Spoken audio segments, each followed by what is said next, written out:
let's talk about our next chapter, which is about sampling and estimation. Okay. Now, we must understand whenever we are dealing with so much amount of data, statistically, it actually becomes very much impossible for us to capture each and every move with respect to all the data. ठीक है, तो हम क्या करते हैं, एक concept हमने बनाया which is giving us a lot of advantage and simplicity of work, and that is with respect to sampling.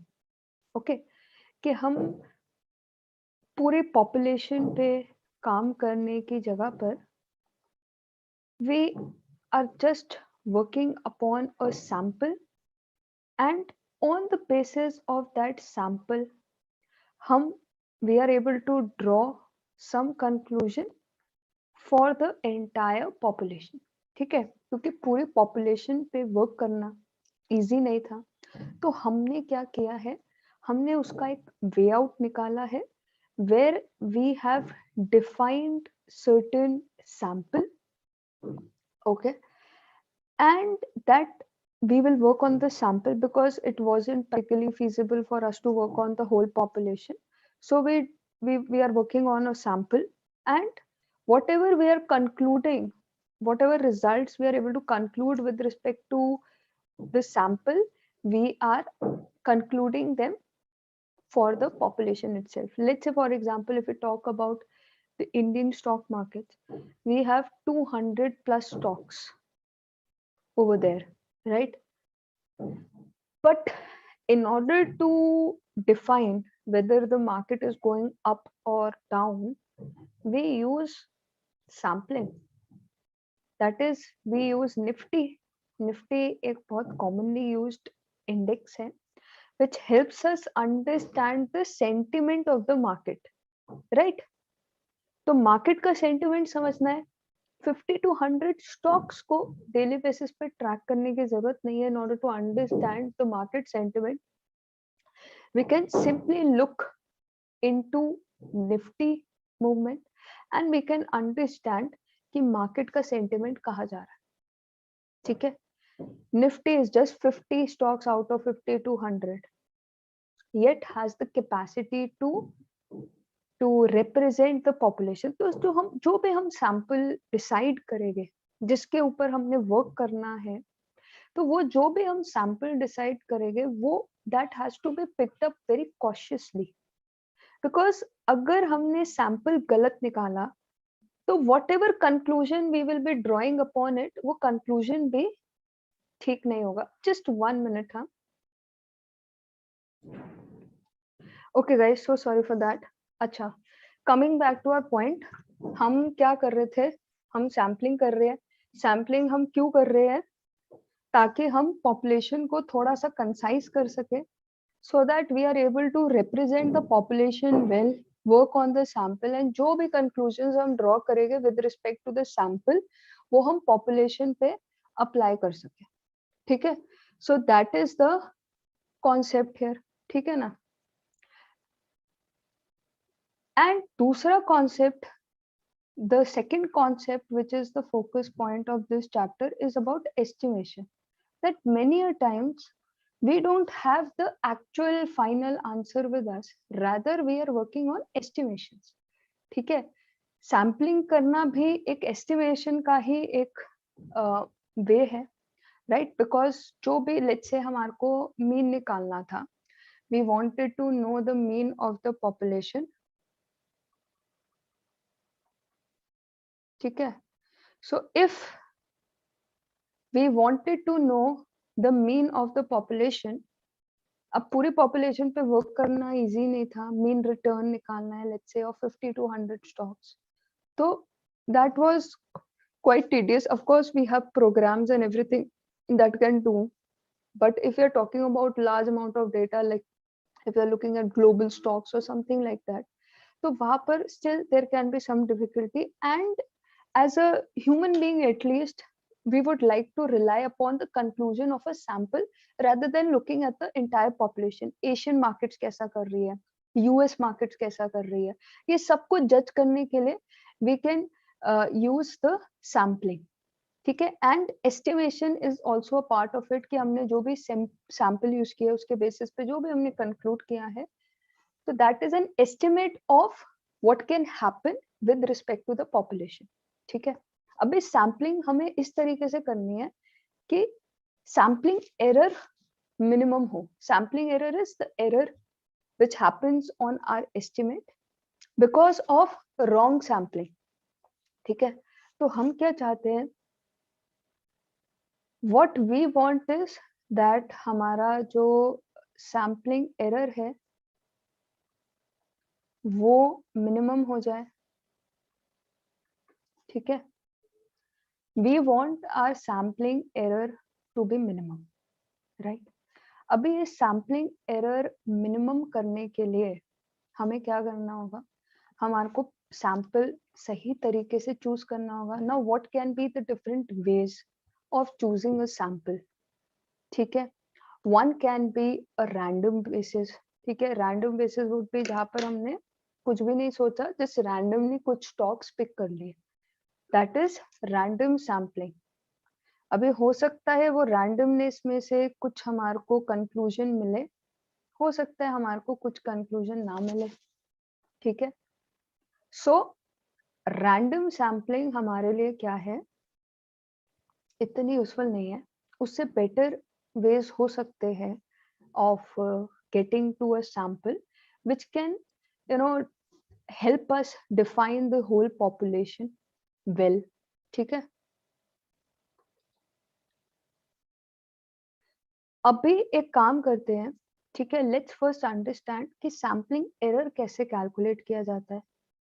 तो सैम्पलिंग एरर नथिंग बट जो भी हमारा, let's say with respect to sample mean के respect पे हम अपना sampling error निकाल रहे हैं, तो that will be equivalent to the sample mean minus the population mean. ठीक है, sample mean minus the population mean can be refer to as the sampling error. तो बेसिकली और कुछ नहीं है, जो भी हमारा मीन सैंपल के बेसिस पे निकल करके आया वर्सेस पॉपुलेशन के बेसिस पे निकल करके आया, जो भी उनके बीच का डिफरेंस होगा उसको हम सैम्पलिंग एरर बोल देंगे. ठीक है, दैट इज बेसिकली बिकॉज जो हमारा सैंपल से जो मीन आया था that is not matching with the population mean. ठीक है, अभी एक और कॉन्सेप्ट आता है which is with respect to sampling distribution. ठीक है, now what is this sampling distribution, we need to understand that. अभी अगर हम सैम्पलिंग डिस्ट्रीब्यूशन की बात करें तो it is nothing but a distribution. Distribution क्या होता है, probability distribution with respect to a sample. Okay, so sampling distribution is a probability distribution based upon a sample. ठीक है जी, सिंपल है. सो अभी तक हमने क्या क्या देखा, sample, population, sampling error, you know, a simple random sampling, and then this sampling distribution. ये कुछ पॉइंट्स देखे हमने. अभी let's see some more concrete sampling methods. Simple random sampling तो बड़ा ही सिंपल सा मेथड हो गया कि हमने रैंडमली कुछ भी स्टॉक्स पिकअप कर लिए. अब वहां पे कुछ स्पेसिफिक पैटर्न नहीं है, chances of sampling error high रहेंगे क्योंकि रैंडमली पिक्ड अप स्टॉक्स है out of 50 to 100 stocks, right. But अगर वही हमने एक प्रोसीजर डिप्लॉय किया जिसके बेसिस पे लेट्स से हमने निफ्टी आइडेंटिफाई किया था या कुछ, ठीक है, तो अब ये निफ्टी क्या कर रहा है, ये स्पेसिफिकली आपको पता है in terms of market capitalization, Nifty is representing 80% of the total market capitalization, even if it's just 50 stocks, but it is actually able to represent the majority market capitalization which is available in the market. That's why we are able to look at it at a good sample to help us define the sentiment of the market. तो अगर हम ऐसे ही systematically अगर sampling करते हैं where we are able to choose a sample which is able to represent the population well, तो हमारे लिए बेस्ट हो जाता है.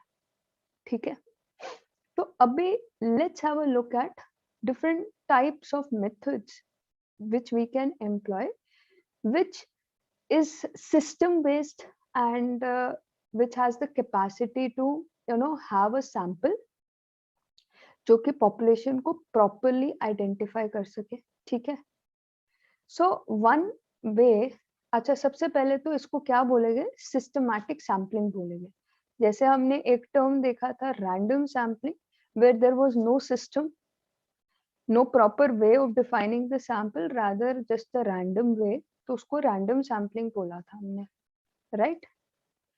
अभी अगर इसका opposite, if you look at the opposite of it, it will be referred to as systematic sampling.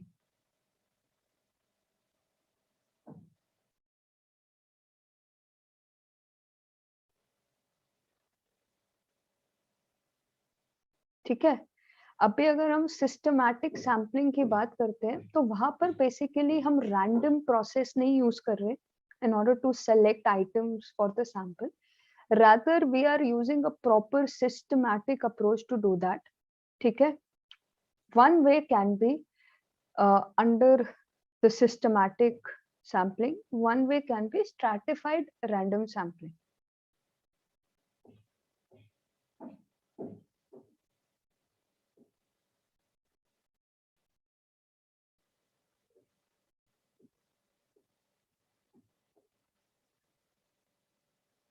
ठीक है, when we talk about stratified random sampling, तो अभी random तो है बट स्ट्रैटेजी फिर भी हमने लगाई है, एक स्ट्रैटेजिक अप्रोच है. दैट इज हमने क्या किया है, हमने अपनी पॉपुलेशन को ग्रुप्स में डिवाइड कर दिया. ठीक है, we have divided our population into groups which are representing certain characteristics. ठीक है, तो सर्टेन कैरेक्टरिस्टिक्स को रिप्रेजेंट करते हुए हमने ग्रुप्स बना दिए हैं, and from each and every group we are picking up some random stocks.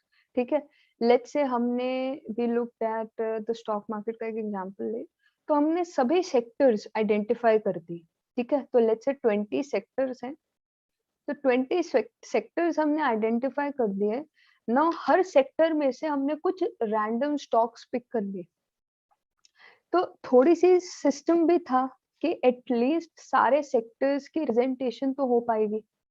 ठीक है ना, तो सारे सेक्टर्स की रिप्रेजेंटेशन हो पा रही है, but at the same time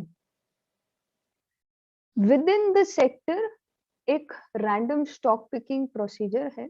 तो that's how we get this name stratified random sampling. It is a stratified approach, that is we are dividing our whole population into various groups representing all the characteristics of the population. So there is this strategic approach that we have. ठीक है, but at the same time within those groups there is a random way to pick up stocks or pick up the items. ठीक है, इसके बाद what other way do we have to get to a systematic sampling approach? Another way can be cluster sampling. ठीक है,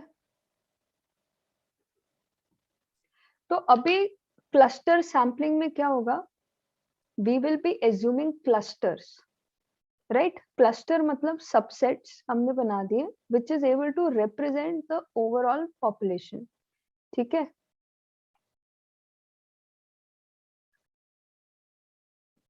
so I'll just read the line. ठीक है, cluster sampling is also based upon subsets of the population. जैसे अभी हमने groups बना दिए थे, groups are basically subsets of the population. तो अभी हमने रैंडम स्ट्रैटिफाइड रैंडम सैम्पलिंग में भी सबसेट्स बनाए थे. तो क्लस्टर सैम्पलिंग में भी हमने डिफरेंट क्लस्टर्स बना दिए हैं, but in this case we are assuming that each subset is representative of the overall population with respect to the item we are sampling. For example, we may have data on personal income for states residents by country, by a county. The data for each county is a cluster. How is it different from the other one, the stratified random sampling? From each, as far as stratified random sampling is concerned, they say that we have subsets, that is smaller groups with different characteristics, and from each subgroup a random sample is taken and the results are pooled. ठीक है? And in case of cluster sampling, they are saying we are assuming that each cluster is representative of the overall population with respect to the item we are sampling.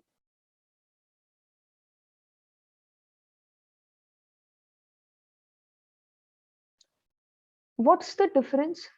Is anybody able to sense the difference here between cluster sampling and stratified sampling? Clusters बना रहे हम. Cluster sampling में we are having different clusters which are basically groups in which we have divided the population. ठीक है?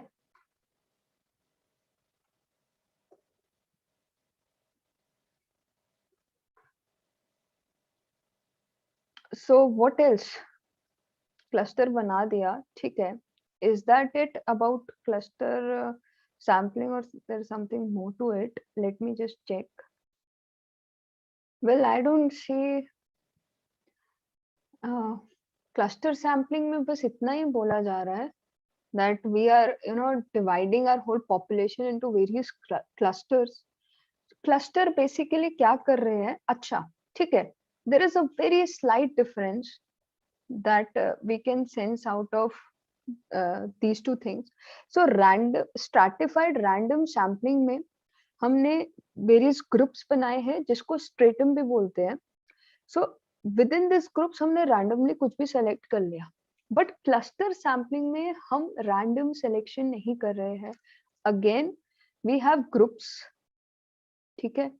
तो groups हमारे पास रहेंगे यहाँ पर भी, that is subsets. तो हमारे पास subsets है, right?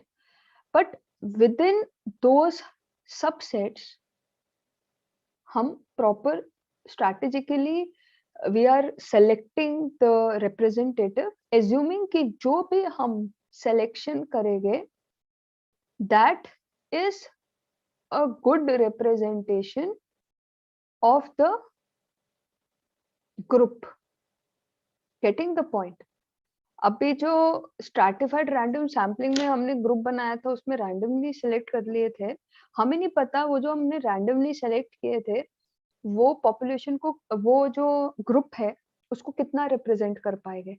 But in case of cluster sampling we know, we have assumed कि हमने जो भी subsets में से जो भी आगे final items select करी होगी, those are a good representation of the group.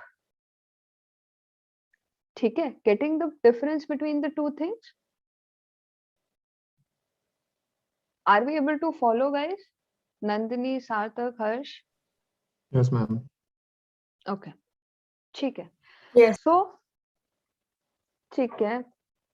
So देखो ये सब हम जो कर रहे हैं यहाँ पर एक proper strategy use हो रही है and every item being selected has some probability here of every item has a probability to get selected in the sample, and therefore all of these can be referred to as probabilistic approaches. ठीक है? Where there is a probability of certain x probability is involved of getting selected in the sample, right? अभी opposite of it क्या होगा? ठीक है, I am removing this part. Opposite of it is non-probability sampling methods, which is basically as per our convenience or judgment. ठीक है. सो अभी तक हम एक बहुत ही सिस्टमैटिक अप्रोच यूज करने की कोशिश कर रहे थे ताकि जो भी हम सैंपल सेलेक्ट करें उस पर जो भी हम कंक्लूजन ड्रॉ आउट करेंगे that is able to minimize our sampling error and give a good conclusion about the population as a whole. But फिर आ जाता है एक one concept of convenience and judgement. ठीक है. अभी कन्वीनियंस एंड जजमेंट में क्या प्रॉब्लम है कि ये हमने अपनी मतलब basically this sampling has been done as per our either our convenience or as per our judgment. There is no systematic approach. अभी अगर convenience या judgment से एक sample define होता है तो all the items will not have an equal probability of being selected. Rather बहुत ही it's based upon someone's opinion and it can be biased. तो हर आइटम की एक प्रॉपर प्रोबेबिलिटी नहीं होगी of being selected and therefore it's in some methods को non probability methods भी बोला जाता है. ठीक है. तो simply speaking we are creating samples to represent the entire population so that we can work on the sample and conclude something about the population. During this process we want the sampling error to be minimized. ठीक है. For which we should opt for non-probabilistic approaches of sampling. ठीक है. That was about one concept. ठीक है.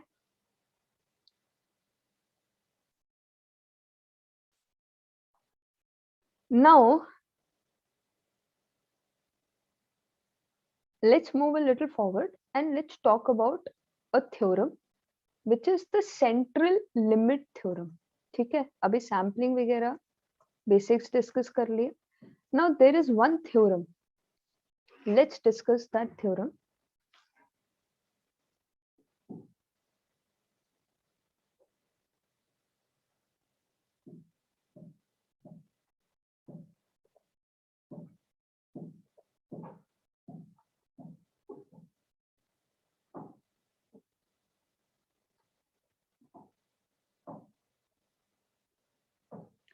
Now what does this central limit theorem says? It basically says एक मतलब थोड़ा सा थ्योरम है तो इट्स अ थ्योरी. ठीक है. Now what does it say? It says a few things. First thing that it says is that if the sample size is sufficiently large, तो sample size को हम n से denote करते हैं, and if the sample size is sufficiently large, that means it is at least equal to or greater than 30. अगर हमारा sample size equal to or greater than 30 होता है तो we say that it is sufficiently large. तो अगर हमारा जो sample size है वो sufficiently large होता है then the sampling distribution will be approximately normal. ठीक है. अगर sampling size large है, sufficiently large है, that is at least 30 है, then the sampling distribution that we will be preparing for this sample will be close to normal. That is the theorem. ठीक है. तो what we are saying is कि जितना ज्यादा हमारा sample size होता रहेगा उतना ही हमारा chances है कि जो हम sampling distribution बनाएंगे that approaches to normal, right? और क्या हम बोलते हैं?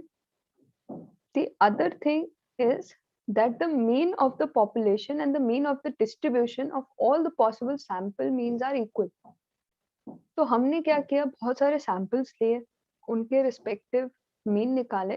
तो हम कह रहे अगर हम एक sufficiently large sample size लेते हैं तो there are chances कि जो mean हमारा population का आता है और जो हमने जिसको हम म्यू बोल रहे हैं, बेसिकली म्यू बोलते हैं मीन ऑफ पॉपुलेशन को, एंड सैंपल मीन को बेसिकली क्या बोलते हैं,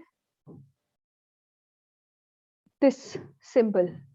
जब भी ये सिंबल आता है we are talking about sample mean, ठीक है, दैट इज एक्स बार।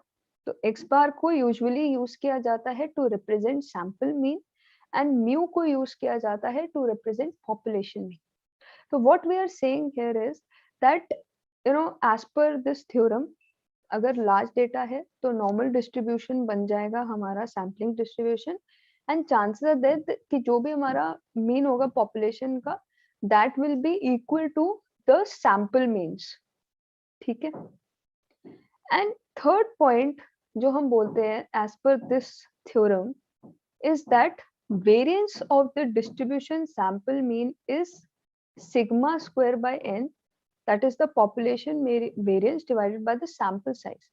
तो यहाँ पर हम क्या बोल रहे हैं कि अगर हमारे को एक सैंपल का वेरिएंस निकालना है, ठीक है, अब सैंपल के वेरिएंस को s स्क्वायर से डिनोट करते हैं, क्योंकि s से डिनोट करते हैं हम अपने स्टैंडर्ड डिविएशन ऑफ सैंपल को, ठीक है। तो सैंपल स्टैंडर्ड डिविएशन को हम स्मॉल s से डिनोट करते हैं और सैंपल वेरिएंस को s स्क्वायर से। तो हम क्या कह रहे हैं, as per this theorem what we have concluded is that the sample variance will be equal to population variance by n, where n is basically equivalent to sample size, and sigma basically हम use करते हैं for population standard deviation. तो ये बस हमने symbols differentiate किए हुए हैं ताकि by just looking at the symbol we are able to know कि ये पॉपुलेशन का मीन या सैंपल स्टैंडर्ड डिविएशन है, या ये एक सैंपल का स्टैंडर्ड डिविएशन या क्या बोलते हैं उसको मीन है, ठीक है। So three conclusions: larger the size becomes, sampling distribution goes to closer to normal distribution. Secondly, the mean population gets closer to sample mean, and third is that the sample variance will be equivalent to the variance of the population upon n, ठीक है। Now of course पूरा इसके ऊपर research रहा होगा, इस theorem, हर theorem को कोई भी मैथमेटिकल स्टैटिस्टिकल थ्योरम होता है तो उसके पीछे की बहुत डेरिवेशन एंड हिस्ट्री होती है, तो वो सब हमारे कोर्स में नहीं है, ठीक है। We just have this these conclusions as part of our course, ठीक है। वो I am sure some statistics honours और पीएचडी इन स्टैटिस्टिक्स का पार्ट होता होगा, but for us we just have to remember the conclusions of this theorem, ठीक। So please write it down so that I can move ahead with the next point.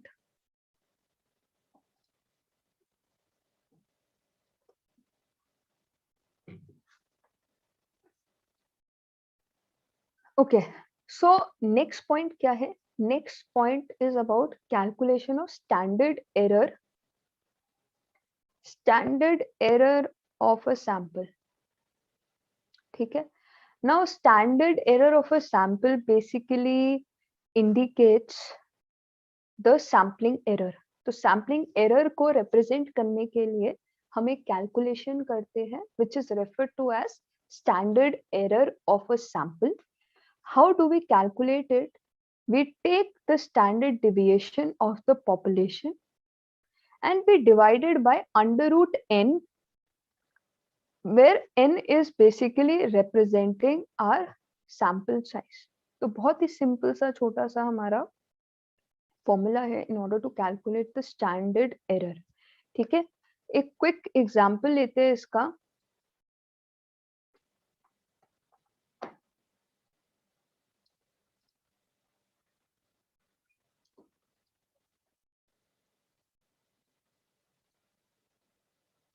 So this is the example.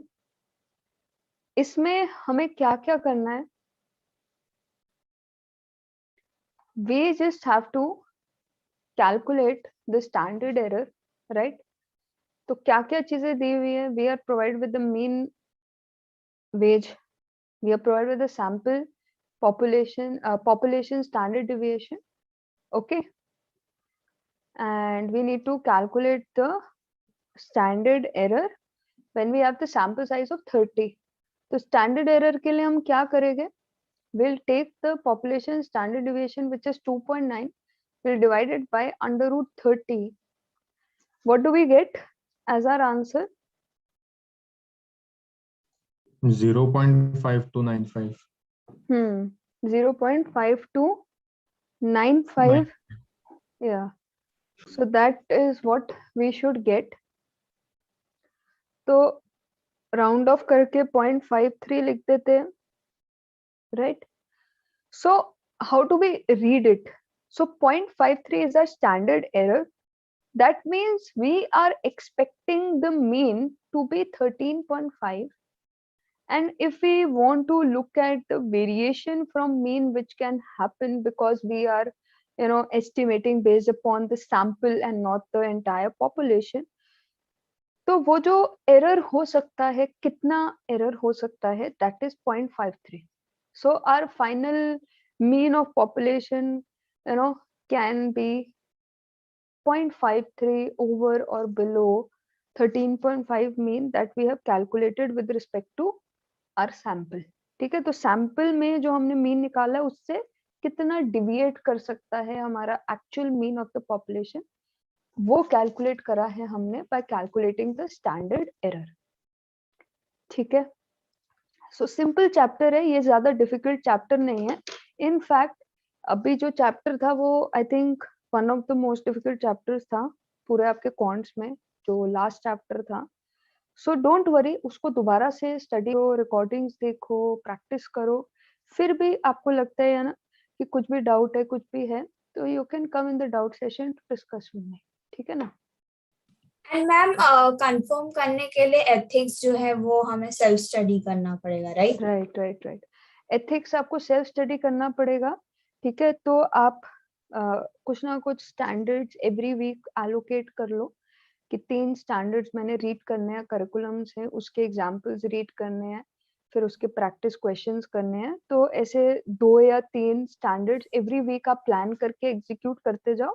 And कोई भी अगर doubt आता है while studying any standard or anything, you can come in the doubt session to discuss. और ma'am मेरे को ये बोलना था कि जैसे हमारा जो क्वांट है वो अभी तक खत्म नहीं हो और नेक्स्ट वीक खत्म होगा, तो हमारा जो एग्जाम है वो नेक्स्ट टू नेक्स्ट वीक है, तो क्या वो दूसरे वीक या दूसरे डेट पे शिफ्ट हो सकता है या नहीं हो सकता? देखो, अभी आप समझो कि कोशिश ये है कि मैं अभी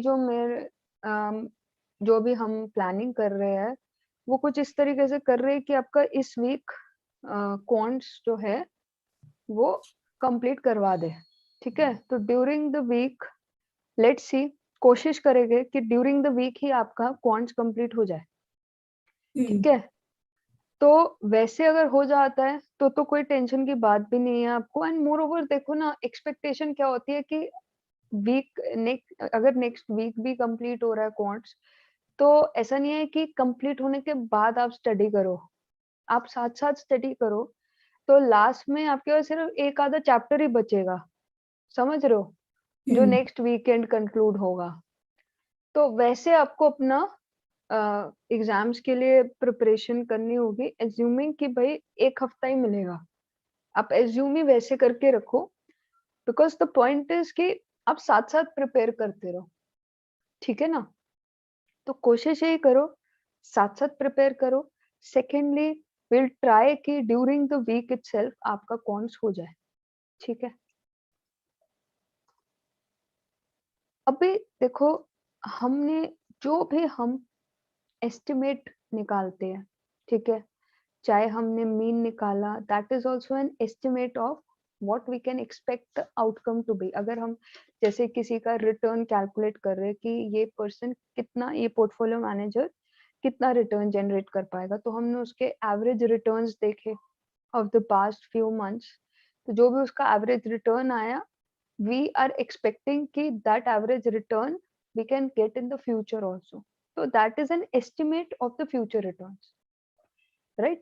So चाहे mean निकाला था या फिर हमने confidence interval निकाला था, everywhere we had that sense कि हमारा जो future outcome है that can be close to the confidence interval, that is the range estimate that we are defining. So this was a point estimate, mean was a point estimate, and the confidence interval was a range estimate, right? So whatever estimate we plan to use, whether it is a point estimate or a range estimate, जो भी हम plan कर रहे हैं use करने का, उसके desirable characteristics क्या होने चाहिए, that is the next point. तो सबसे पहले the estimator should be unbiased. ठीक है? First of all, the estimator, we will discuss them also. Let me just write them down. The first desirable characteristic is that they should be, the estimate should be unbiased. Secondly, it should be efficient. Right? Unbiased होना चाहिए, efficient होना चाहिए, and the third, just a minute. Third desirable characteristic is that it should be consistent. Now, what do we mean by all of them? We need to understand that. So, if we talk about the unbiasedness, तो unbiased का क्या मतलब है कि जो भी हमने value निकाली है, that is close to the actual value of the parameter. Okay, एक और चीज मैं आपको बोलूंगी यहाँ पर, कभी भी हम अगर पॉपुलेशन के रिस्पेक्ट पे कुछ भी कैलकुलेट करते हैं या करना चाहते हैं, that is population mean, population risk, anything, तो उसको हम क्या बोलते हैं, पैरामीटर बोलते हैं. ठीक है? That parameter can be anything, mean, standard deviation, कुछ भी हो सकता है. उसको जेनरिक टर्म पैरामीटर बोला जाता है when we are talking about the population. And when we are talking about the sample, sample के लिए भी कुछ नाम होता है. I am just forgetting the name. Static बोलते हैं या I need to एक बार check. यहाँ पर sample के respect पे भी एक नाम होता है, मतलब it's just anything that we are calculating with respect to a sample, उसको हम एक name देते हैं. ठीक है? If I'll find, I'll update you regarding it. अच्छा, तो अभी हम क्या कह रहे हैं, अनबायस्ड एस्टिमेटर है. दैट मीन्स कि जो भी हमने सैंपल के बेसिस पे जो भी एस्टिमेट निकाला है, that estimate is actually close to the population parameter that we are trying to calculate. ठीक है? जो हम पॉपुलेशन का कैलकुलेट करना चाह रहे थे, जो हमने एस्टिमेट किया है, जो हमारा एस्टिमेट है वो क्लोज टू एक्चुअल पिक्चर है, तो हम बोलेंगे कि हमारा जो एस्टिमेट है वो अनबायस्ड है. तो but of course we want our estimate to be unbiased, that is it has the ability to represent the parameter of the population correctly. That is the first desirable characteristic that we have. And the second thing that we look for is कि एक unbiased estimator efficient भी होना चाहिए. That is अगर हम उसके sample का distribution बनाते हैं और उनका वेरिएंस निकालते हैं, तो जो वेरिएंस आएगा वो स्मॉलर होना चाहिए in comparison to the other estimators that we have. ठीक है? तो कहने का मतलब कि वेरिएंस भी हमारा स्मॉलर होना चाहिए in comparison to other estimators that we have. तो हमारा जो एस्टिमेट है वो क्लोज टू करेक्ट भी है और उसका जो सैम्पलिंग डिस्ट्रीब्यूशन हमने बनाया, उसका वेरिएंस निकाला, वो भी स्मॉल है। तो ज्यादा वेरिएंस नहीं चाहिए। एंड यानी वेरिएंस क्या है कि मीन से हम कितना डिविएट कर सकते हैं, ठीक है। तो हमारा जो एस्टिमेट आया वो एक्चुअल वैल्यू के क्लोज टू भी आया और वो ज्यादा वेरी भी नहीं करने वाला, ठीक है। तो हम बोलेंगे कि वो एफिशिएंट भी है। And last thing that we want from our estimate is that it should be consistent. अभी consistent का क्या मतलब है? Consistent का मतलब है that the accuracy increases as the sample size increases, ठीक है। If the accuracy increases as the sample size increases, we call it consistent. Second, efficient बोलेगे अगर वेरिएंस कम होगा, अनबायस्ड बोलेगे अगर जो भी हमने एस्टिमेट निकाला that is close to the population parameter that we intended to calculate. तो these are the 3 desirable characteristics of an estimate, ठीक है। So sampling methods and estimation and different desirable characteristics of an estimate we have done. Abhi we will be talking about the point estimate and the range estimate in some detail, ठीक है। तो हमने 2 type के estimate देखे हैं कि या तो हम पॉइंट एस्टिमेट कर सकते हैं लाइक मीन, और we can have a range estimate like confidence interval. तो इन्हीं से रिलेटेड अभी हम थोड़ी सी डिटेल डिस्कशन करेंगे, ठीक है, और उनको कैलकुलेट करेंगे। तो अभी हमने जो नेक्स्ट सेगमेंट है इस चैप्टर का, जो मेन पार्ट है, that is just focus upon calculation of these estimates. तो हमने एक सैंपल लिया है, उसके ऊपर काम किया है, एस्टिमेट निकाला है with respect to some parameter of the population, ठीक है। तो बस अब वो एस्टिमेट हमने निकालना है in 2 formats. One would be point estimate, the other would be confidence interval, that is range estimate. तो अब एस्टिमेशन कैलकुलेशन मेजर पॉइंट है इस चैप्टर का, बाकी एक दो थ्योरेटिकल पॉइंट्स है, दैट्स इट। चैप्टर कोई बहुत ज्यादा हमारा हेवी चैप्टर नहीं है, ठीक है। तो अभी हम एस्टिमेशन कैलकुलेशन पे आते हैं। एस्टिमेट कैलकुलेट करना चाह रहे हैं, 2 तरीके से कर सकते हैं, point estimate and range estimate, ठीक है। पॉइंट एस्टिमेट हमें पता ही है, इट्स सिंपली द मीन, ठीक है। Mean return can be an example of point estimate. अभी पॉइंट एस्टिमेट क्या होता है ना, पॉइंट एस्टिमेट की एक्यूरेसी कम होती है। मतलब अगर हम मान लो बोल रहे हैं that you know the return that this portfolio manager can get is 15%, तो it has to be very accurate। मतलब हमारा रिटर्न 15% से अगर 0.5% भी ऊपर हो जाता है तो हमारी एक्यूरेसी पे क्वेश्चन आ जाएगा, ठीक है। We have to be very precise. तो पॉइंट एस्टिमेट्स होते हैं ना, वो बहुत ही ज्यादा प्रिसाइज होते हैं, ठीक है। तो जो पॉइंट एस्टिमेट होते हैं वो बहुत ज्यादा प्रिसाइज होते हैं। हमें इतना प्रिसाइज, मतलब प्रिसाइज रिजल्ट्स चाहिए होंगे if we want our point estimate to be correct. तो हमारे पास एक और ऑप्शन है कि instead of calculating the point estimate and pressurising us for the accuracy part, मतलब ये कहना आसान है हमारे लिए कि जो हम रिटर्न्स एक्सपेक्ट कर सकते हैं those are like somewhere between 10 and 15%।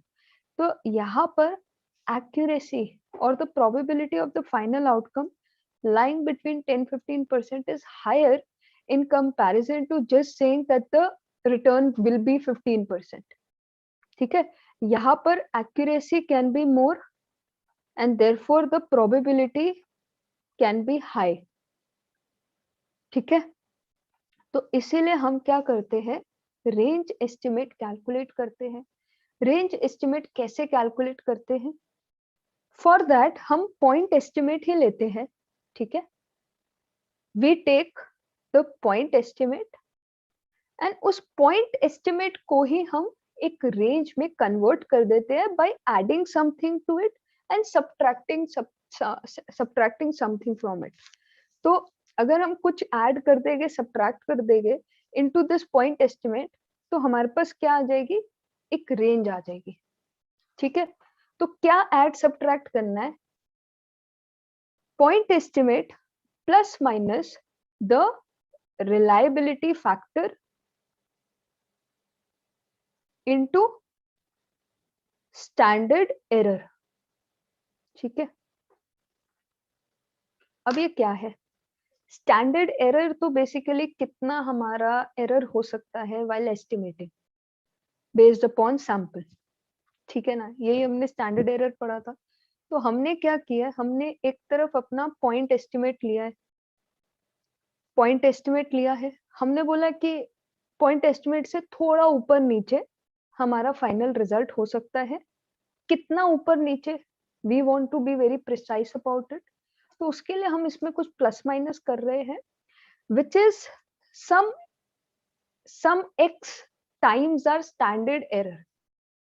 ठीक है, अब जितना हमारा एस्टिमेशन की जितनी हाई रिलायबिलिटी होगी, उतना कम हम, उतनी नैरो हमारी रेंज हो सकती है. ठीक है, अगर हम बहुत एक्यूरेट, मतलब if you are very confident about our estimate, हम बहुत एक स्मॉल रेंज स्पेसिफाई करना चाहेंगे, लेट्स से 10 to 15%.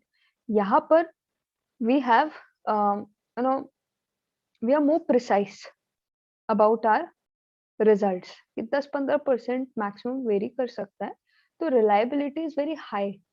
जब हमारी कॉन्फिडेंस, हमारी रिलायबिलिटी ज्यादा है, तो रेंज उतनी नैरो दिखेगी. अभी अगर हम कॉन्फिडेंट ही नहीं है, तो हमने रेंज स्पेसिफाई कर दी है 10 to 30%. तो यहाँ पर रेंज बहुत बड़ी हो गई है. ठीक है ना, तो रेंज कितनी बड़ी रखनी है या कितनी छोटी रखनी है, that will be dependent upon the reliability factor. ठीक है, जितना कम इसकी वैल्यू होगी, उतनी ही रेंज हमारी नैरो होगी. जितनी ज्यादा रिलायबिलिटी फैक्टर की वैल्यू होगी, उतनी हमारी रेंज बड़ी होगी, उतने ज्यादा हम प्रोबेबिलिटी से बोल सकते हैं. ठीक है ना, let's say we can say by 90% probability that the final result is going to be between 10 to 15%. तो अगर हम यहाँ पर रेंज अपनी इंक्रीज कर देते हैं, लेट्स से 5% to 25%, ठीक है, हमने अपनी रेंज और ज्यादा इंक्रीज कर दी है, तो the probability should be higher. ठीक है ना, क्योंकि रेंज इतनी बड़ी है, कुछ ना कुछ तो आउटकम लाइक करेगा ही ना बीच में. चांसेस बढ़ जाते हैं ना, जितनी ज्यादा आपकी बड़ी रेंज होगी, चांसेस उतने हायर रहेंगे कि आपका जो फाइनल आउटकम है उसी रेंज में लाई करेगा. जितनी आप स्क्वीज्ड अप रेंज बनाओगे, उतने ही प्रोबेबिलिटी भी आपकी कम होगी. ठीक है ना, जितना आप ज्यादा डेटा कैप्चर करते रहोगे, प्रोबेबिलिटी आपकी उतनी बढ़ती रहेगी. Nevertheless, this is the formula that we will be using. That is, whatever the point estimate is, plus minus the reliability factor into the standard error. तो आप ये एक तो फॉर्मूला लिख लो, एंड फिर उसके बाद रिलायबिलिटी फैक्टर कहाँ से आएगा उसे समझते हैं. तो रिलायबिलिटी फैक्टर और कुछ नहीं है, ये वही z वैल्यूज है जो हमने कैलकुलेट करनी सीखी थी इन द इनिशियल क्लास. तो वहां पर हमने देखा था कि z वैल्यू कैसे निकाल सकते हैं if we have the cumulative probabilities with us. तो मैंने बोला था कि 90%, 95% और 99% पे तो आपको याद होनी चाहिए. That is what is expected. ठीक है, तो 90% पे 1.65, 95 पे 1.96 एंड 99 पे 2.58. These are the three values which you should remember. तो अगर क्वेश्चन 90% का आता है या 95 का आता है या 99 का आता है, तो these are the respective reliability factor that we will be using. ठीक है, तो ये लिख लो, याद कर लो, very important. अभी let's have a look at a question, ठीक है, where we will be defining our confidence interval और our range estimate. ठीक है, तो एक क्वेश्चन सॉल्व करते हैं इसके ऊपर. Late me get the question. तो आई होप ये आपने लिख लिया होगा.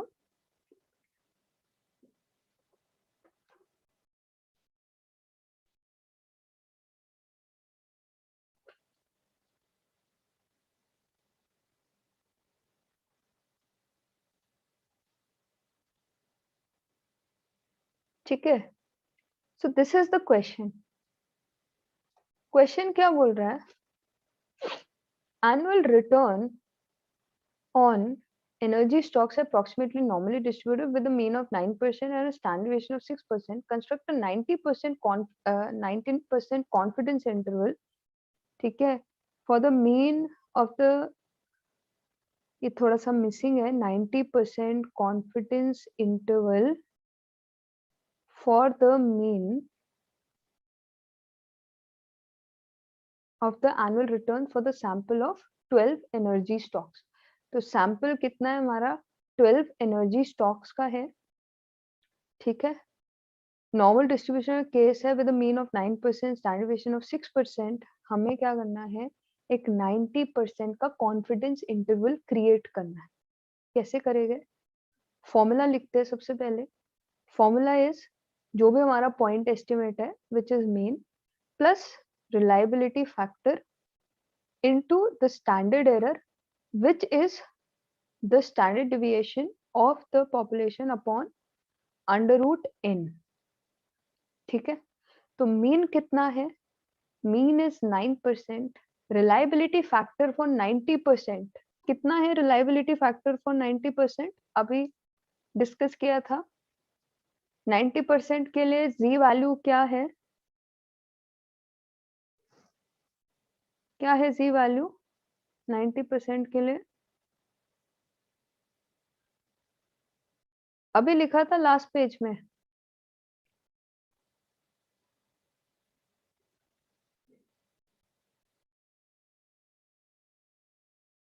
वन 1.65.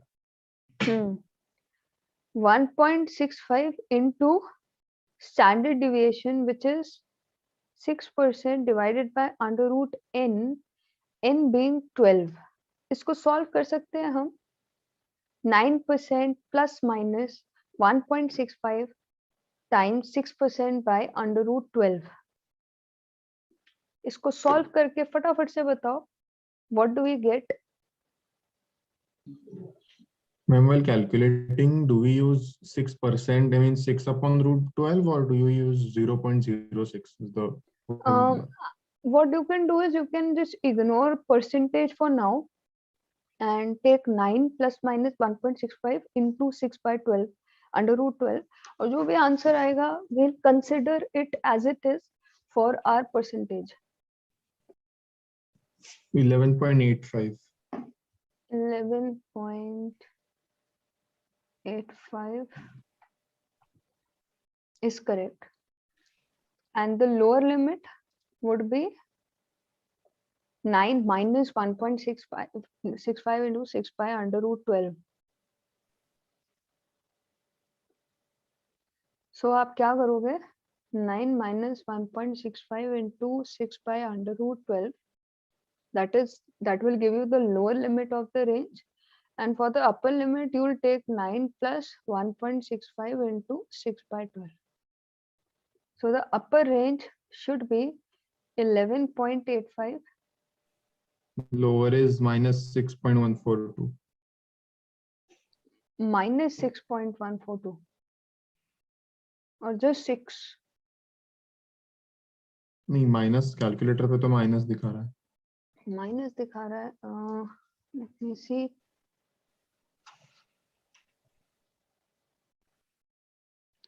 So 1.645 or 1.65 into 6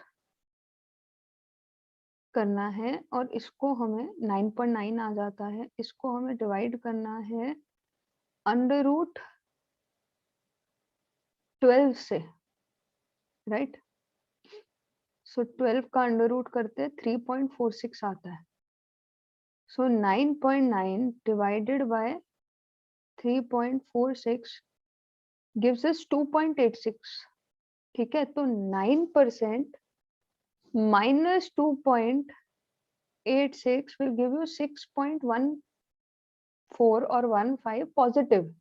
आप लगता है उल्टा कर रहे होगे, minus 9 minus the remaining value is giving me a negative value. नहीं, आप लॉजिकली भी सोच के देखो कि आपका 6 बाय, आप क्या कर रहे हो, आप 6 into 1.65 कर रहे हो, which comes out to be 9.9 and you are dividing it by under root 12। एक बार करके देखो, 9.9 divided by under root 12, under root, 2.857 sorry 2.857। oh right हाँ, right right, yes yes, मैंने ठीक है। उल्टा किया, correct correct, yes।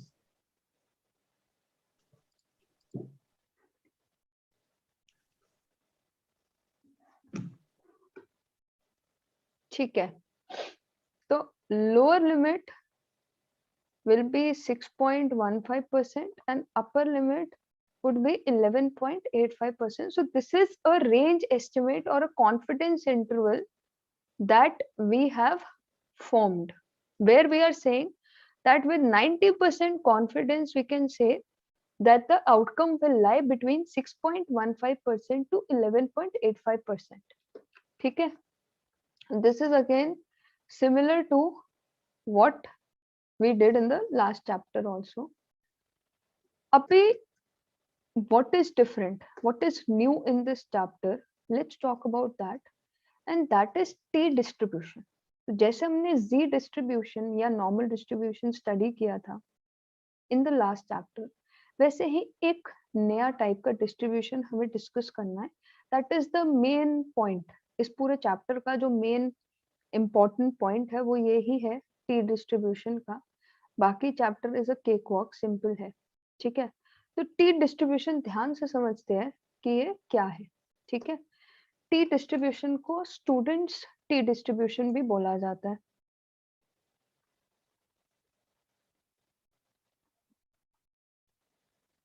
अभी जैसे हर डिस्ट्रीब्यूशन के कुछ कैरेक्टरिस्टिक्स होते हैं, नॉर्मल डिस्ट्रीब्यूशन के अपने थे, लॉग नॉर्मल के अपने थे, वैसे ही टी डिस्ट्रीब्यूशन के अपने कैरेक्टरिस्टिक्स रहने वाले हैं which helps us identify it as a t distribution. तो वो क्या कैरेक्टरिस्टिक्स है, let's find out.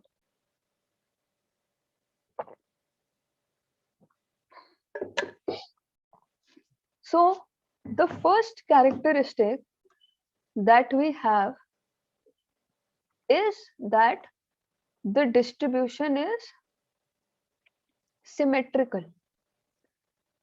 Just like normal distribution, t distribution is also symmetrical, that is both sides पे equal probability of outcome है, ठीक है।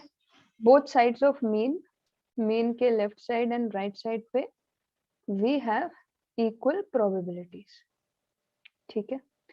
that is कि जो डिस्ट्रीब्यूशन है वो सिमेट्रिकल इन नेचर है। अभी नेक्स्ट क्या है, नेक्स्ट कैरेक्टरिस्टिक है which is different from z distribution, that is degrees of freedom. तो degrees of freedom is basically a characteristic which is specific to T distribution, जहां पर मतलब जैसे होता है ना कि हम किसी चीज में आइडेंटिफाई करने के लिए एक चीज का यूज करते हैं, जैसे in order to identify people we use names, वैसे ही टी डिस्ट्रीब्यूशन को आइडेंटिफाई करने के लिए we use degrees of freedom. तो डिग्रीज ऑफ फ्रीडम क्या है, it is nothing but n-1 where n is the sample size, ठीक है। so sample size is n and n-1 is equivalent to degrees of freedom, and that is an important significant part of a T distribution and a T table. जैसे Z table देखे थे वैसे ही अभी हम T tables भी देखेंगे जिसमें एक पैरामीटर रहने वाला है डिग्रीज ऑफ फ्रीडम का. ठीक है. Another point is that it has more probability in the tails in comparison to normal distribution. Normal distribution में हमने क्या बोला था, दोनों साइड पे इक्वल प्रोबेबिलिटीज है, बट यहाँ पे हम क्या बोल रहे हैं कि जो टेल्स की प्रोबेबिलिटीज है वो मोर है in comparison to normal distribution. यानी कि जहां पर एक नॉर्मल डिस्ट्रीब्यूशन में हम कह रहे थे कि जो टेल्स है वो थिन होती रहती है, बट कभी जीरो नहीं होती, थिन होती रहती है, वही हम टी डिस्ट्रीब्यूशन के केस में क्या कह रहे हैं कि जो इसकी टेल्स है वो थिक रहने वाली है. In comparison to normal distribution काफी आउटकम्स की प्रोबेबिलिटीज एक्सट्रीम वैल्यूज पे रहेगी, जिसकी वजह से हमारी जो टेल्स है वो थिक रहेगी in comparison to a normal distribution जहां पर the tails are thinner. So tails will have more probability and therefore will be fatter in comparison to a normal distribution. That is the third characteristic. The fourth characteristic is that as the degree of freedom becomes higher and higher, that is as the degrees of freedom or the sample size, because degrees of freedom is sample size -1. तो जितना larger हमारा sample size यानी कि degrees of freedom बनता जाएगा, we will start approaching the standard normal distribution. ठीक है? We will approach the standard normal distribution as our size of the sample size leading to higher degrees of freedom होता जाता है. ठीक है? So I'll repeat the 4 important characteristics that help us define a T distribution. One is that the distribution is symmetrical on the mean. ठीक है? Second, degrees of freedom से identify करते हैं हम, where degrees of freedom is n-1. Third is, ठीक है, that the tails have a higher probability attached to them. That is the tail में काफी the tails are fatter in comparison to the normal distribution, and the degrees of freedom जितना ज्यादा बढ़ता जाता है we approach the standard normal distribution. ठीक है? अगर ये characteristics होते हैं तो हम distribution को T distribution बोलेंगे, and अगर T distribution हम रेफर कर रहे हैं तो फिर हमारे को क्या करना पड़ेगा, instead of Z table we this time have to refer to the T table. ठीक है? तो how does a T table look? आपके करिकुलम में बैक साइड पे अपेंडिक्स में आपको Z टेबल एंड बाकी सारे टेबल्स मिल जाएंगे, तो वहीं पर आप T टेबल भी ओपन कर सकते हैं. मैं भी ओपन करके आपको दिखाती हूँ कि T टेबल कैसा दिखता है, एंड देन ऑफ कोर्स उसको कैसे यूज करते हैं.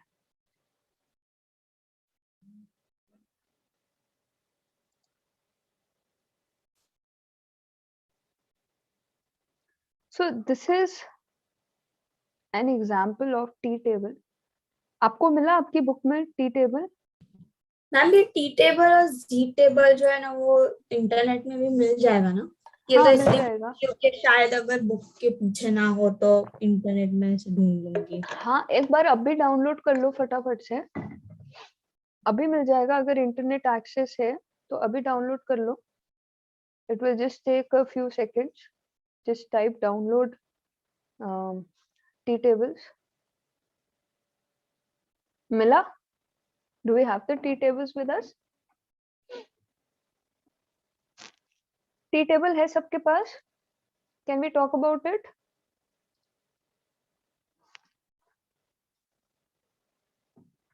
मुझे मिल रहा है मैम, लेकिन कुछ कुछ चीजें से मिसिंग आ रही है, तो मैं बाद में ढूंढ लूंगी। अच्छा, okay. Basically if we talk about it, the T tables, तो इसमें basically आपको दो चीजें दिखने वाली है, ठीक है? Can you see the T table on my screen? Yes ma'am. Yes ma'am.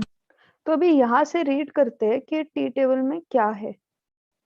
So if we look at this T table, तो यहाँ पर दो चीजें हैं। One is degrees of freedom, as said before. जो ये degrees of freedom है, this will be one of the parameters using which we will be able to identify the T tables, ठीक है? तो एक important parameter हमारा हो गया degrees of freedom. दूसरा important parameter हो गया हमारा upper tail probabilities. यानी कि पिछली बार when we were looking at the Z table, वो किसी भी point पे हमारे को उसकी लेफ्ट साइड की probabilities बताता था। यहाँ पर थोड़ा डिफरेंटली हम रीड करने वाले हैं, ठीक है? सबसे पहले तो हम उन वैल्यूज को क्रिटिकल वैल्यूज बोलते हैं, जिनको हम Z वैल्यूज बोल रहे थे in case of Z table. The same concept we call as critical values in case of T tables. पहली बात तो ये हो गई। दूसरी बात क्या है, that हमें दो चीजें डिफाइन करनी होगी and we will be able to find the critical values. वो दो चीजें कौन सी है? एक तो है हमारा डिग्रीज ऑफ फ्रीडम, जो कि हम इस कॉलम में आइडेंटिफाई कर लेंगे, the first column that we have, ठीक है? The second thing that we need to identify is degrees of freedom के अलावा we need to also specify the upper tail probability, ठीक है? कि जो भी हम पॉइंट पे खड़े हैं उसकी अपर टेल में कितनी प्रोबेबिलिटी है, we need to define that here, and we will be able to get the respective critical value, which is nothing but the Z value which we found in case of Z tables. वैसे ही in case of T tables हम जो निकालते हैं वो क्या होती है? critical values होती है, ठीक है? So we want to find out the critical values using this table, where we have to identify the degrees of freedom and we have to identify the upper tail probability, ठीक है? अभी if you look at it, हमारे पास बस कुछ ही possible probabilities यहाँ पर mentioned है। 0.25%, 0.2, 0.15, 0.1, 0.05, 0.025. This is 0.05 मतलब 5%. This is 10%. ये यूजुअली नहीं होती है, ठीक है? इसमें एक्स्ट्रा दी हुई है। टोटली डिपेंड्स कि हम कौन सा टी टेबल हमने डाउनलोड किया है, तो इसमें बहुत एक्सट्रीम दी हुई है। 25%, 20%, 15%। यूजुअली जो आप डेटा देखोगे वो इधर 10%, 5%, 2.5% इस टाइप का डेटा होगा, और ये नीचे की साइड पे भी बहुत एक्सट्रीम वैल्यूज दी हुई है, दिस बीइंग 0.05%। तो बेसिकली 25% से लेकर के 0.05% तक की वैल्यूज हमारे पास है, which is just the probability on the right side of the critical value. So once we identify the degrees of freedom and the upper tail probability, we will be able to plot the critical value that we want to find out, ठीक है? अब इसको use कैसे करना है? This is the basic overview of this table, ठीक है? Now the point is how we have to use it, and for using let's take an example, ठीक है? उसी के थ्रू देख लेंगे हम कि टी टेबल को कैसे रीड करना। बड़ा ही इजी है टी टेबल को रीड करना, nothing very difficult about it. तो इजी रहेगा, बस हमें ये देखना है कि हम टी टेबल को कैसे रीड करेंगे, कैसे यूज करेंगे, ठीक है? तो बेसिकली आप अगर कॉन्फिडेंस इंटरवल के कॉन्टेक्स्ट में देखो तो हमने कॉन्फिडेंस इंटरवल निकाला था by taking a point estimate plus minus sum reliability factor, ठीक है, plus minus sum reliability factor into standard error.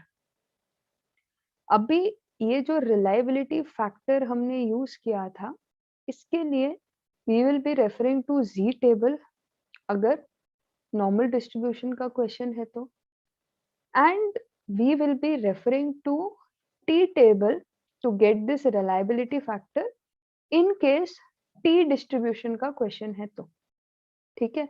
तो अगर क्वेश्चन टी डिस्ट्रीब्यूशन का होता है तो हम टी टेबल देखेंगे, अगर नॉर्मल डिस्ट्रीब्यूशन का क्वेश्चन है तो जी टेबल देखेंगे और क्या करेंगे, यहाँ पे जी वैल्यू निकालेंगे और यहाँ पर क्रिटिकल वैल्यू निकालेंगे, ठीक है।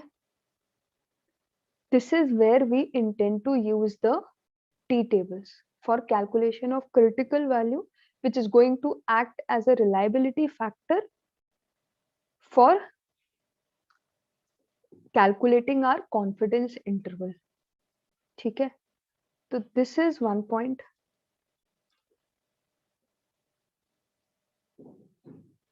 ठीक है। तो अभी you know let's take an example जहां पर हम कॉन्फिडेंस इंटरवल भी निकाल लेंगे, and this time we will be using T tables instead of Z tables, ठीक है। तो एक एग्जांपल ले लेते हैं उसका, then I summarize the situations जहां पर टी टेबल लेना है, कब टी टेबल लेना है, कब जी टेबल लेना है। आई समराइज ऑल द सिचुएशंस, पहले एक बार कैसे यूज करना है उसको वो देख लेते हैं, एंड उसके लिए एक एग्जांपल ले लेते हैं, ठीक है। So let me get this example, just give me a second. ये वाला एग्जांपल ले लेते हैं आपके पीडीएफ से। So if we look into this PDF, ठीक है।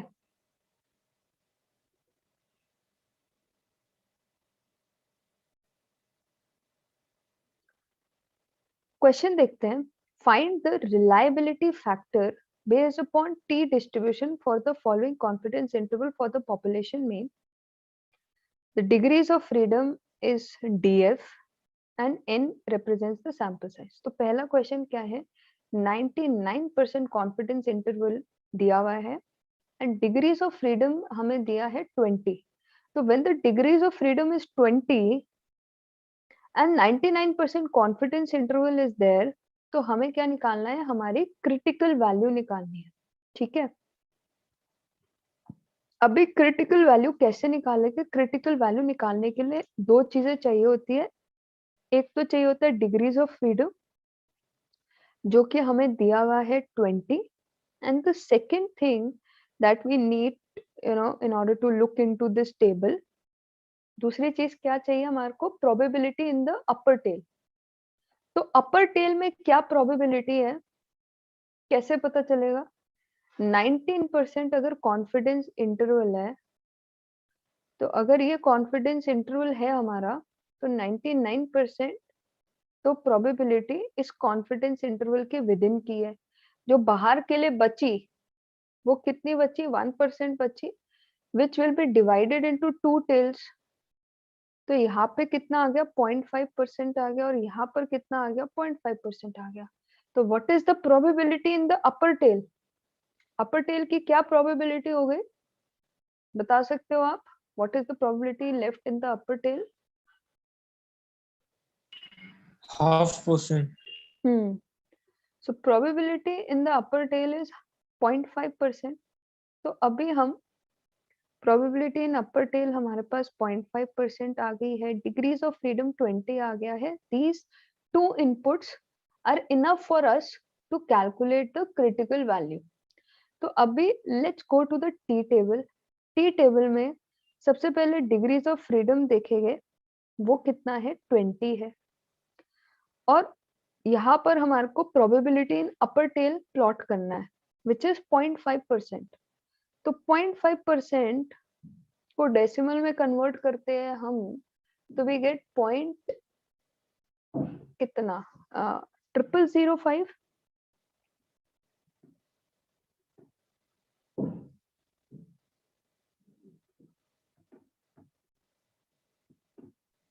सॉरी 005.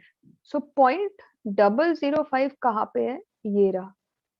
तो जहां पर ये दोनों इंटरसेक्ट कर रहे हैं that is 2.845, that should be our critical value. समझ में आया कैसे क्रिटिकल वैल्यू निकालते हैं using T tables? Yes, any ma'am. Doubt in it? ठीक है, अभी देखते हैं 2 पॉइंट, इसका आंसर दिया है Ma'am, it's correct. 2.845. ठीक है, तो ऐसे ही आप बी पार्ट का मेरे को बता सकते हो क्रिटिकल वैल्यू क्या होगी for B part when 90% confidence interval is there and degrees of freedom is 20. Can you calculate the critical value using t distribution? हाँ जी, क्या आ रही है आपकी critical value? 20 degrees of freedom upper tail में कितना probability लाई करेगा? दैट विल बी, कितना बचा है? 90% कॉन्फिडेंस इंटरवल है, बचा कितना है? 10% बचा है. एक टेल में कितना आएगा? 5% आएगा 5%. ना. हाँ, तो अपर टेल की प्रोबेबिलिटी में आप देखोगे 5%, राइट? पिछली बार हमने अच्छा 0.005 देखा था, तो अभी हम 0.5 देखेंगे, नहीं 0.05 देखेंगे. 5% बिकम 0.05, तो 0.05 देखेंगे. डिग्रीज ऑफ फ्रीडम 20 देखेंगे. 31.41. 141 कैसे? ये होना चाहिए ना 20 degrees of freedom and 0.05, not 0.005 but 0.05. 5% को डेसिमल में कन्वर्ट करोगे तो 0.05 हो जाएगा ना.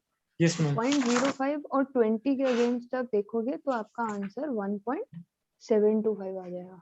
ठीक है, सो ये हो गया. एक और एग्जांपल देख लेते हैं. 95% confidence interval n equal to 25. अभी n 25 है तो डिग्रीज ऑफ फ्रीडम कितना होगा? If n is 25, what will be our degree of freedom?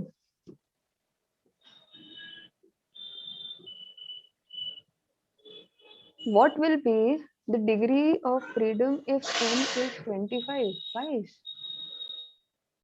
इसका क्या आंसर है? 5.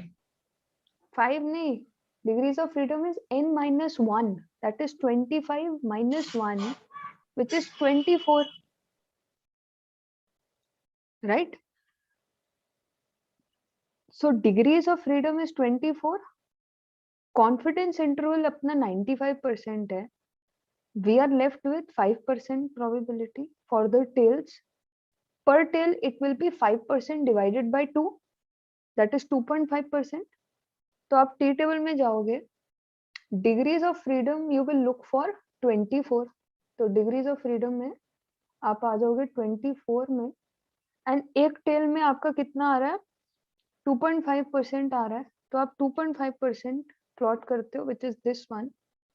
सो 24 against 0.025 would give you 2.064.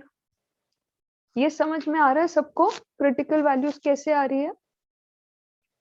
Are we able to follow it?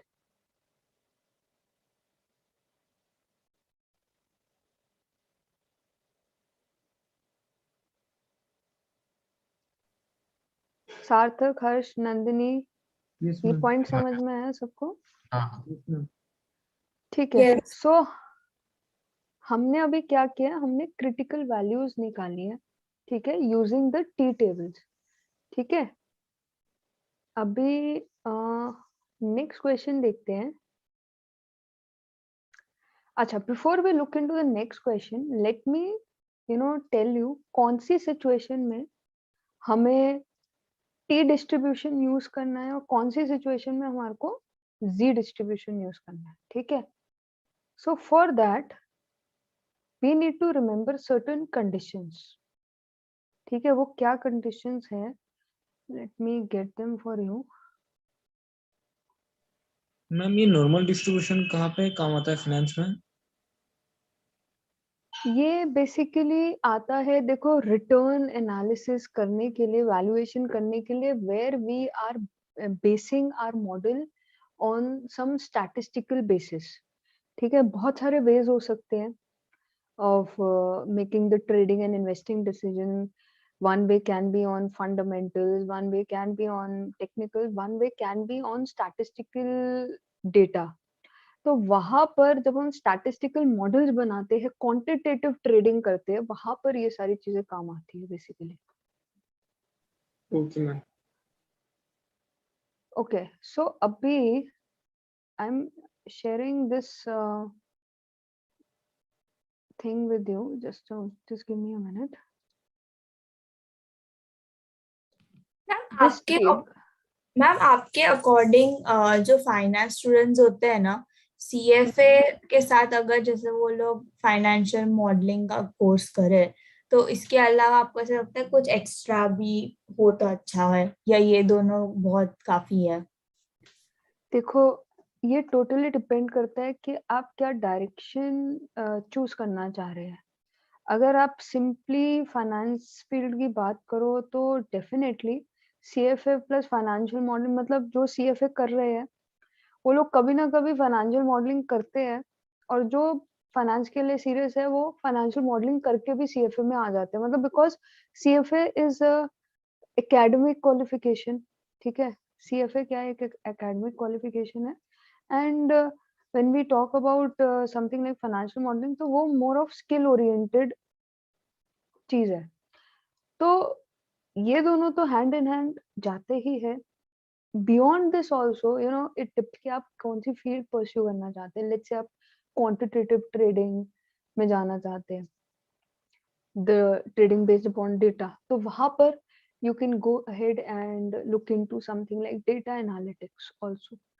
ठीक है, तो बट इट टोटली डिपेंड्स कि आपको वो डायरेक्शन में जाना है. You have that interest in the programming languages and software. अगर आप सॉफ्टवेयर बनाना चाहते हैं आगे जाके, बेस्ड अपॉन जहाँ पर आपको प्रोग्रामिंग नॉलेज भी चाहिए होगी और फाइनेंस नॉलेज भी चाहिए होगी, बेसिकली फिनटेक, तो that is something that you are targeting, तो आप वो सारी चीजें भी ऐड कर सकते हैं.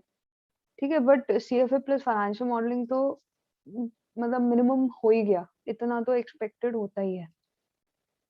ठीक है ना? हाँ, और मैम मुझे बस वो कंफर्म करने के लिए पूछना था कि सीएफए में बस वो होता है ना, पास डिड नॉट पास, वही मैटर करता है? हाँ, सीएफए में क्राइटेरिया सिर्फ इतना ही होता है, या तो पास हो गए या फेल हो गए. ठीक है, वो आपको इंडिविजुअल ज्यादा डिटेल्स नहीं बताते, बट जो एक जेनरिक एक्सपीरियंस रहा है वो ये है कि आपको हर सब्जेक्ट में परफॉर्म जरूर करना पड़ता है. ऐसा नहीं है कि आप सोच लो एक सब्जेक्ट छोड़ ही दिया या बिल्कुल परफॉर्म नहीं किया, क्योंकि जो रिजल्ट आता है वो परसेंटाइल बेसिस पे आता है. Right, so this logic is very simple. If you are able to outperform your competition, you will be able to be among the top performing people. If you are among the top performing people, you will be able to pass. That's the simple logic there. ठीक है ना? तो अब top performing people में हम है कि नहीं कैसे पता चलेगा? उसके लिए the basic guideline that we can follow is कि मतलब वी हैव टू एंश्योर कि एटलीस्ट 70-80% अपना स्कोर रह रहा है in all the subjects that we are practicing. मतलब जो सीएफए लेवल 1 का एग्जाम होता है वो लोग टॉप 25 को ही लेते हैं, ऐसा है?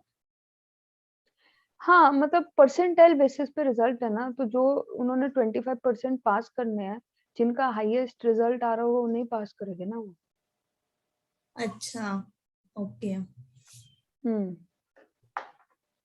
ठीक है, तो एक तो वो चीज हो गई. इसके अलावा देखो, these are the criterias basis which we can choose कि हमारे को टी टेबल यूज करना है या जी टेबल. ठीक है, क्या क्राइटेरिया है? ये एक इम्पॉर्टेंट टेबल है which you need to remember. क्या बोलता है table?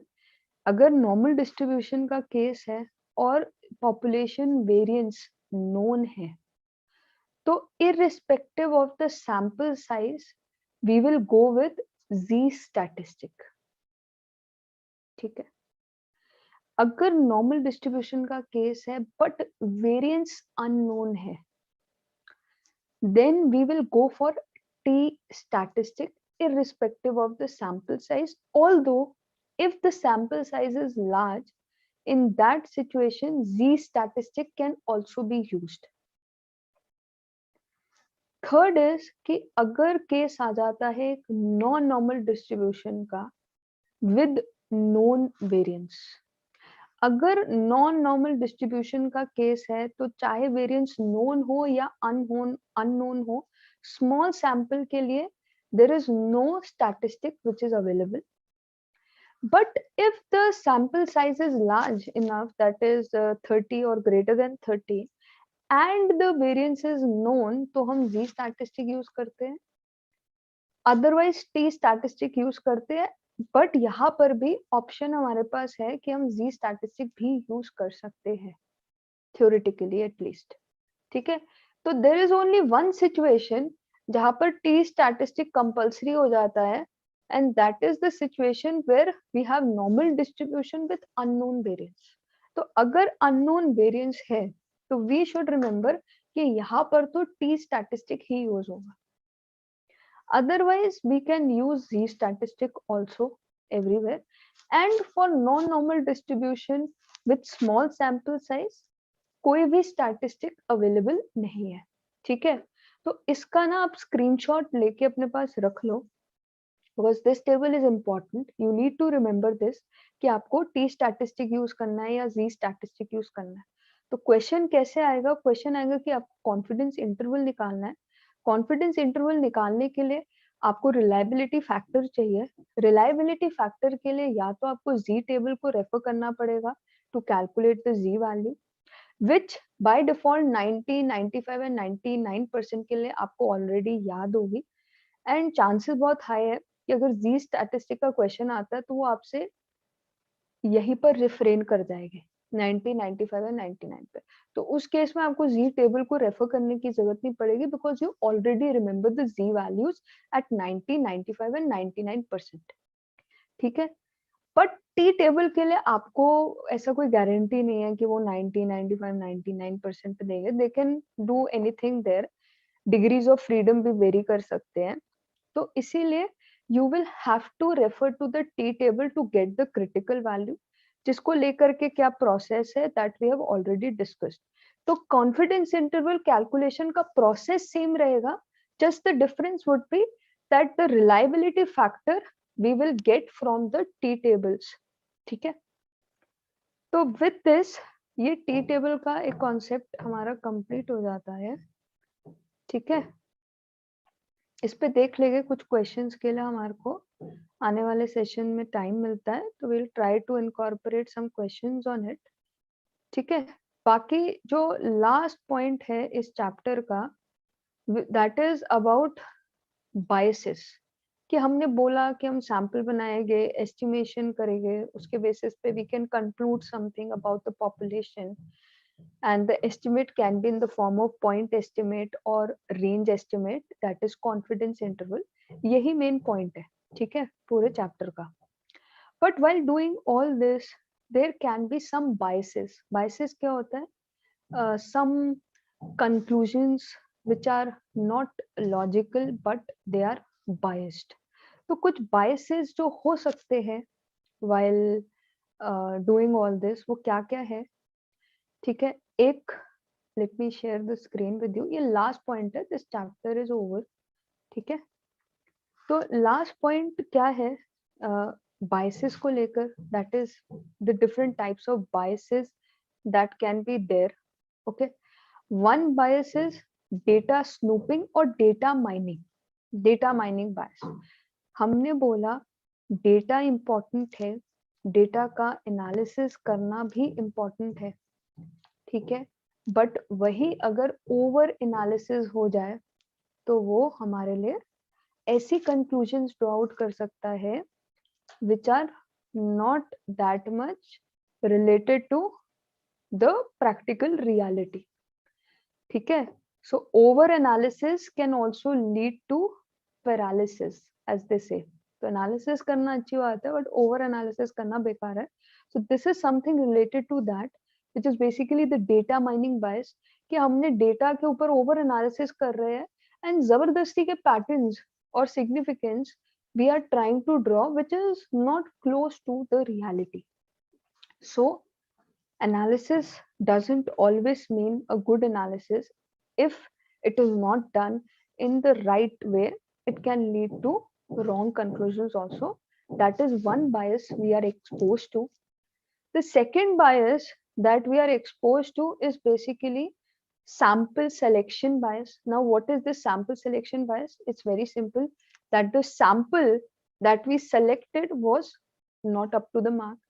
It did not have the capacity to represent the entire population. It did not represent the entire population well, because of which there was some sampling error, which we can calculate with the help of standard error. Okay, which is your variance upon under root n, the formula. Okay, I hope you remember.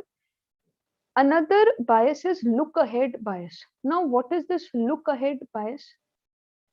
Look ahead bias is basically when we are trying to incorporate some data by predicting it. Because कई बार क्या होता है that when we are making some investment trading decisions, we are looking into the future, and that is based upon our opinion also, or our view of it also. Okay, before the actual data is there, we are trying to predict it. So we are looking ahead of time, and that can be a little biased or assumptuous in nature, and that is another bias that we are exposed to. Okay. The last bias that can be there is the time period bias. Now, what is this time period bias?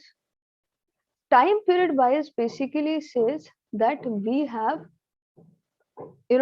let's say we concluded something based upon a certain time frame. Like if we talk about the markets from March 2020, when it crashed to till date, there has been a very big bull run, which has given tremendous results. Some stocks have actually gone up, like they've doubled and tripled in just 1 year time frame. अगर हम इसको generic कर दे, some period, see, it's like business, investing and trading. So some periods can be extremely good, some periods can be extremely bad, right?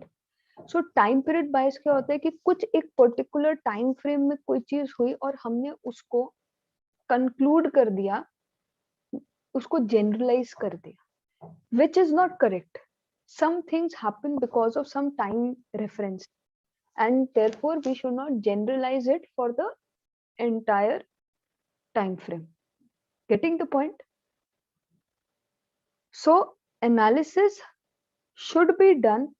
Data management and analysis and sampling and estimation, everything should be done keeping in mind that we have some exposure towards these biases as well, right?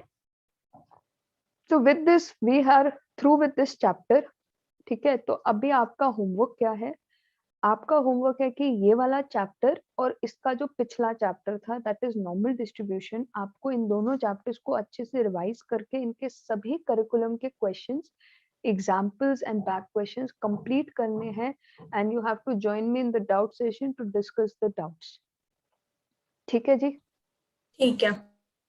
Okay ma'am. ठीक है, okay. और बाकी के जो आपके 3 chapters अभी रह रहे हैं, उसको हम देखते हैं कैसे आगे मतलब एज सून एज पॉसिबल उसको कंप्लीट करने का प्लान आउट करते हैं. ठीक है, वीकडेज में हो सकता है आपकी कुछ सेशंस हो, in the coming week starting from tomorrow itself हो सकता है. जो भी होगा आपको एक बार फाइनल कम्युनिकेशन आ जाएगा. ठीक है, चलो. Thank you ma'am. Okay, guys. So can you just share this reading 5 PDF for Mentors Me and for the previous reading as well? So reading 4 and reading 5. So you must be having this on your portal from where you can download all the readings. You don't have that? I think you should I'm have. just checking if I have that reading. This reading file will be there in Google Classroom, no? हाँ Google classroom में आपको Yeah, सारे yeah, मिल yeah. जाएंगे. Yes. There is. ठीक है, चलो Yes. ठीक है Thank you, guys. ma'am. So see you in the next class. Take care. Bye bye. Thank you. Bye. Thank you, ma'am. Okay, thank you.